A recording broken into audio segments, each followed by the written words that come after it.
What's going on, guys, and welcome back to Pro Speed Baseball. In today's video, we're going over a very simple swing thought that we can have to destroy low pitches. I have seen plenty of players just make an unbelievably beautiful move in transition to a low pitch and then just end up not hitting it hard at all. Well, in today's video, we're going to show you why, and we're going to show you a very simple swing thought that's going to allow you to start destroying those low pitches. Let's go ahead and get started.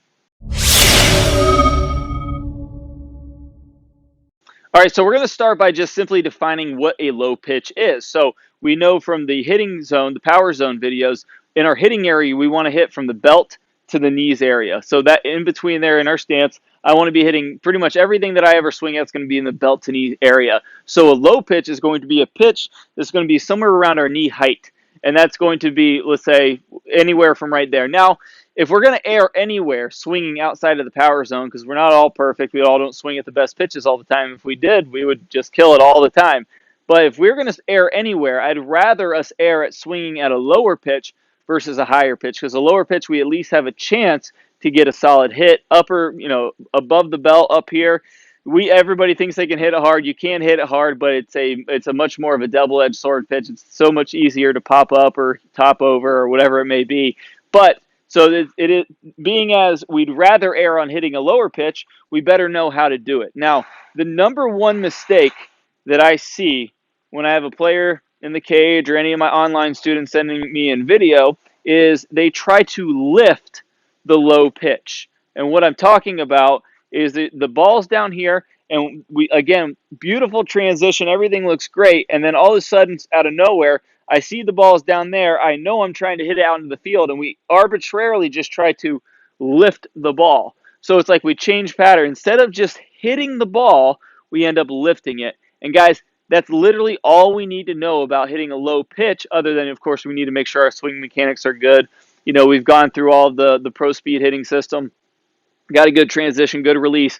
If we've got all that in place, all we need to know now to hit these low pitches great every time is just to hit the ball, and that's it. We don't want to try to lift the ball. So if I have a player in the cage and they see this low pitch, I will literally see them just make a beautiful move and then try to actually try to lift the ball into the outfield or into the field, whatever it may be, when realistically, that slows us down like crazy. So what we need to do in a lot of things when we approach hitting is we need to see what happens in the extremes of hitting.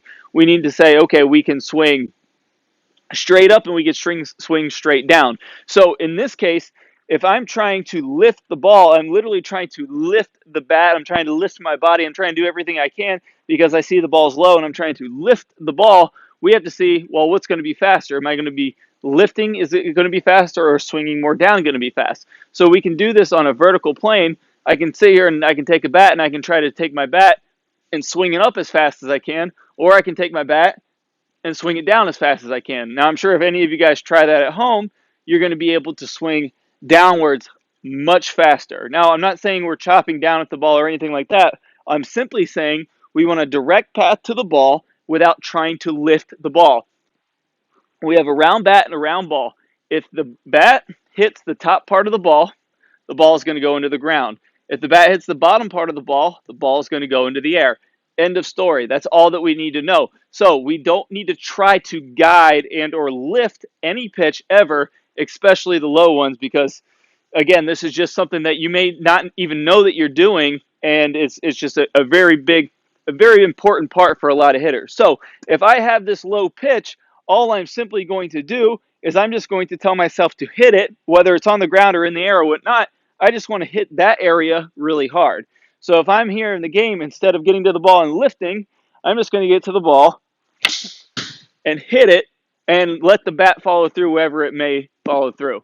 All right, guys, so that's literally it. It is a huge problem in high-skilled hitters to try to lift a lower pitch. Stop trying to lift it. Recognize that you are trying to lift it, and then make the simple adjustment to say, hey, the ball's down there. Let me just hit it and let the bat do with the ball whatever it's going to do. Guys, if you do that, you're going to have a much easier time. I know it may seem overly simple, but it's extremely important. And if you do it, you're going to have a much more simple time destroying lower pitches.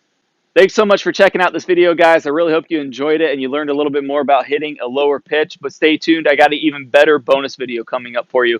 We need to hit that lower pitch beautifully, but we have to have a proper transition to do so. In this bonus video that I'm going to play a preview of at the end of this video, it's going to show you how to get into this transition position with one simple drill. I highly recommend checking it out. You can by clicking on the iCard that pops up in the top left-hand corner of your screen or in the link in the description below. Thanks again for watching, guys. Good luck with your games. Good luck with your swings, and we'll see you guys soon.